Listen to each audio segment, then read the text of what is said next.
오늘 시편 9편은 그 위기에서 그 자기 백성을 구원하신 하나님을 감사하는 내용입니다. 이 시편 기자의 처지는 어떤 처지냐면 사울왕이 자기 장인이죠. 사위인 자기를 잡아 죽이려고 이유는 없어요. 근데 성경에서는 이유를 써주고 있어요. 뭐냐면 악신이 들렸다고. 그 악령의 역사는요 미워하게 됩니다. 미워하게 돼요. 그 미움과 시기와 질투와 당짓는 것과 분냉과 분열과 막 이런 게 쭉 써있죠. 갈라디아서에 보면 그런 심령을 갖고 싶어도 그걸 참 힘들어요. 그게. 그러니까 나라가 달라서 그래. 나라가. 그래서 악령이 지배하는 사회는요 분열이 많아요. 그 싸움이 많아요. 그리고 당파가 많아요. 성경 그대로예요. 당짓는 거, 분냄, 그리고 시기, 질투, 분냄, 막 분열왕 이런 그러니까 그려지죠 그게. 그게 육체 일은 현저하니라고 했어요. 너무나 확연한 거죠. 근데 하나님의 나라는 뭐예요? 성령 열매, 사랑이 그득하고 희락이 넘치고. 그럴 수밖에 없는 게 하나님의 사랑을 받으면 희락이 기쁨이 넘치죠. 희락. 그러면 어떻게 돼요? 화평을 누려요. 서로 잘 지내요. 그러면 사람들이 온유해지고 오래 참게 되고 그리고 절제하게 되고 그리고 자비를 베풀고 양선을 베풀고 그리고 충성을 다하는 이런 분위기와 그 육체일은 현저하다고 했어요.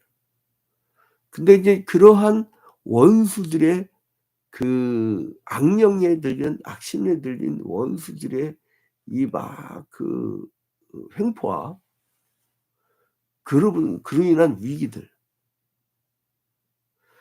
근데 거기에 같이 놀아나는 게 아니고 심령이 굉장히 이 시편 기자는 감사를 하게 되죠. 그리고 거기에다가 장차 미래에도 주어질 구원까지도 미리 감사하게 돼요. 그래서 이제 이 시편은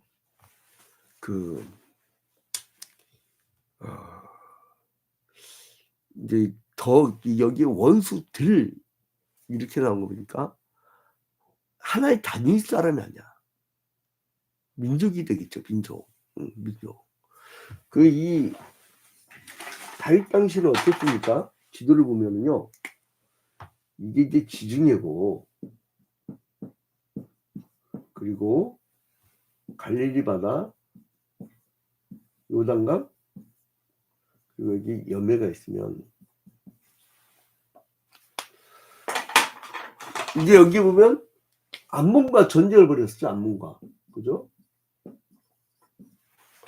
그리고 여기 밑에 항상 괴롭히던 뭐가 있어요? 블레셋이 있어요. 블레셋.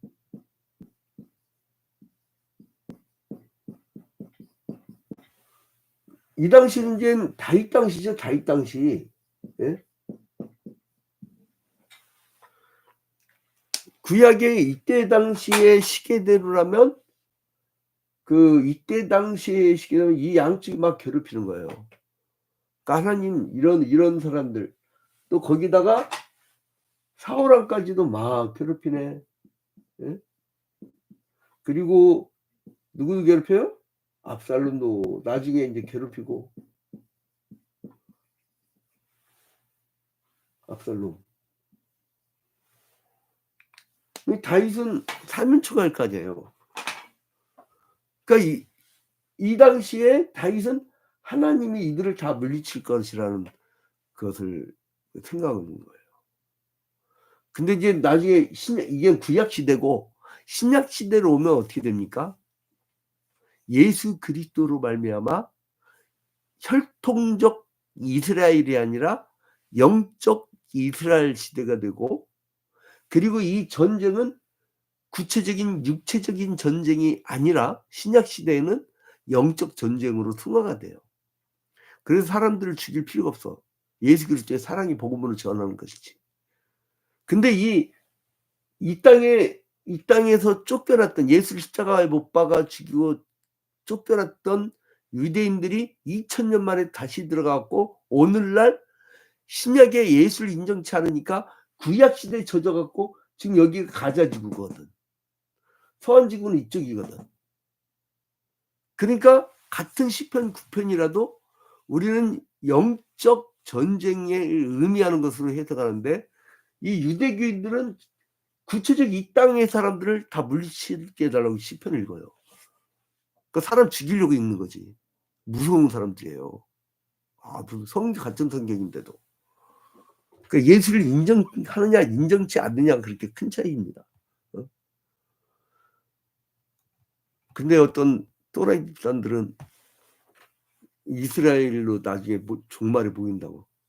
그게 안마게돈 전쟁하는 무서운 곳이던요, 여러분. 중동 전쟁. 어떤 신학을 어떻게 이상하게 해석을 해갖고 큰일입니다. 예수를 빼고 해석을 해버려요. 자, 근데 이게 이 사람은 뭐냐면 모든 힘이 어디 있느냐? 구원을 해주시는 하나님한테 감사하는 것에 모든 힘의 기반이 됐다는 거예요. 그게 굉장히 중요합니다. 그 온 마음을 다해서 하나님을 막 찬양하는 거 봐요. 막 히카이온 셀라 이거는 뭐 후렴구라고 있죠. 뭐 얼쑤 이런 것처럼. 그래서 이제 이 사람은 정신적인 비전을 가지면서 하나님께 기쁨과 감사로 막 올려드리는. 그러니까 이 사람이 뭘 갖고 감사하겠어요? 대적으로부터 구원해 주신 하나님, 구원해 주실 하나님, 그걸 기뻐하는 거예요. 자, 그래서 결국 뭐냐면 하나님의 베푸신 은혜에 대해서 감사 찬송하는 게 중심인데, 1절을 보니까 시편 9편 1절에 내가 전심으로 여호와께 감사하며, 전심으로 하는 게 뭐예요? 네? 지정의를 포함한 전인격적인 헌신과 감사를 맺어. 지정의의 모든 어떤 전인격적인 헌신. 그러니까 믿는 것도 확실하게 믿고 신앙생활도 폭 빠져버린 거예요. 매일 이렇게 우리 새벽기도에 모인 그 같은 시간대에 오전 6시에 온라인상으로 이렇게 모이는 그런 이유가 뭡니까? 이게 전심이에요.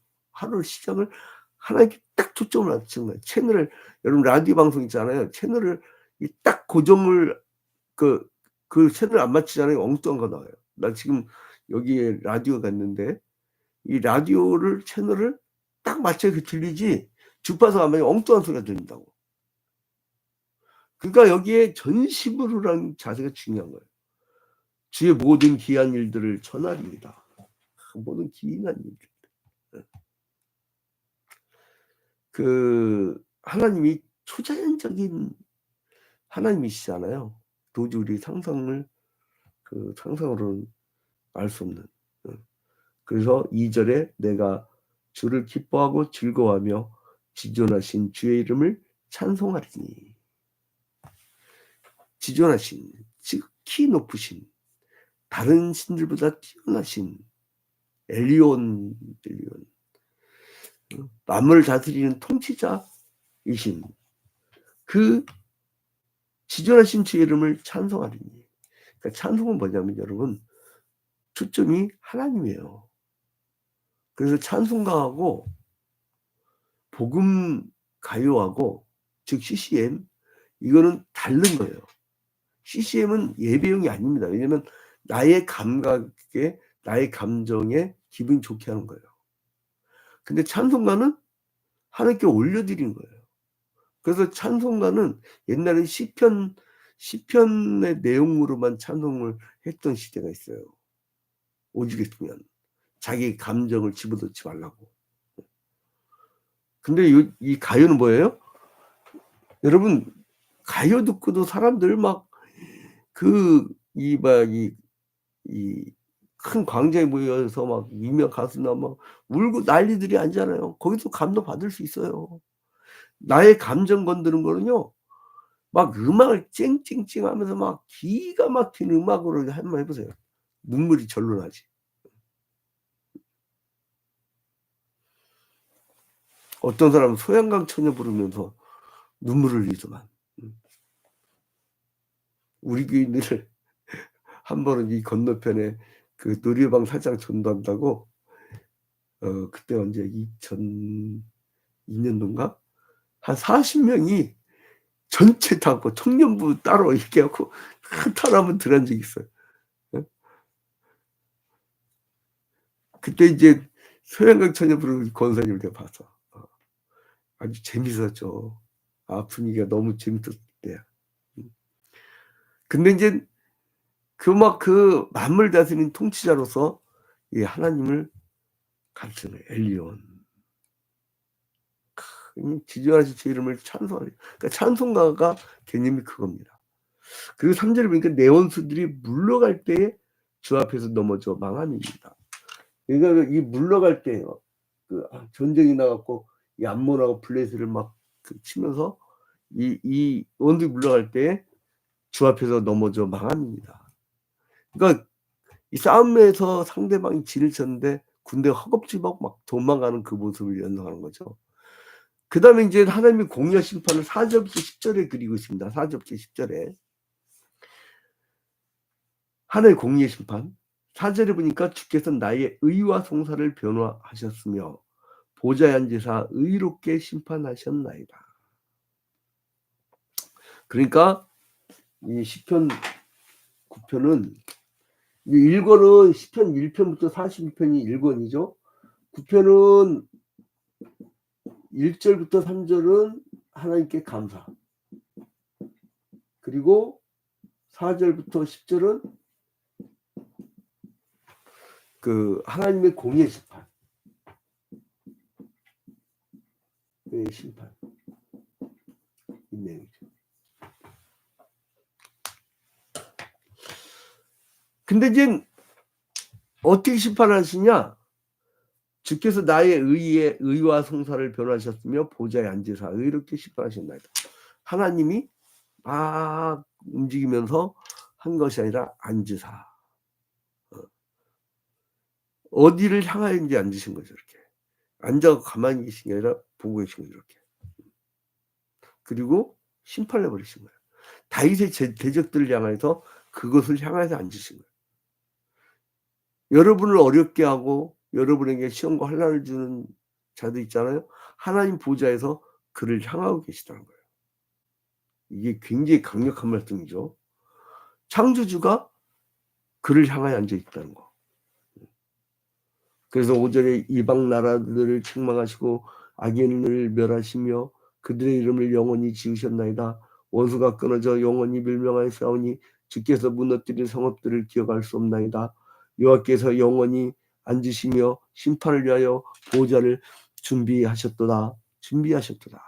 이건 세우셨다. 이런 뜻이죠. 악인의 심판을 위해서 이미 보좌가 마련되었다고 하는 강력한 믿음을 얘기합니다. 공의의 세계로 심판하시며 정직으로 만민에게 판결을 내리시리로다. 8절에 공의의 세계, 이 테벨, 이 공의의 세계, 이 지구상에 사는 모든 족속을 심판한다는 거죠. 공의로 세계를 심판하시죠. 그러니까 이거는 한정되어 있는 거죠. 세계는. 세상은 역사가 쭉 이어져 가는 거예요. 인간들의 그 미래로 쭉 이어져 가는 거예요. 근데 각기 살다 보면 이렇게 경계선들이 있어. 경제계, 정치계, 종교계, 문화계. 그리고 이거를 서로 단절됐다 해서 세계라고 그래요. 세계. 그 경계. 하나님이 구약을 전해 주셨다 그랬죠. 자, 이제 서서히 결론을 맺도록 하겠습니다. 그 다음에 이제 그래서 11절부터 14절에 하나님이 이제 나에게 그 구원을 주세요 하고 구원을 간구합니다. 이러면서 이제 서서히 이제 결론을 맺는 그 시인의 모습을 우리가 볼 수가 있습니다. 그리고 그 악인에게 심판을 내주세요. 19절부터 20절. 악인에 대해서 심판을 내려주세요. 이렇게 맺는 게 이제 시편의 내용입니다. 자, 이제 결론을 맺도록 하겠습니다.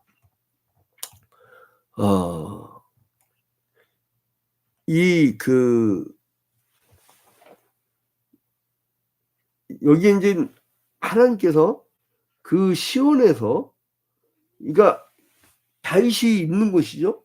그 시온에서 하나님이 보좌에 앉아서 지켜보아 주시고 악인들을 심판하시고 악인들을 멸망하시고 이런단 말이죠.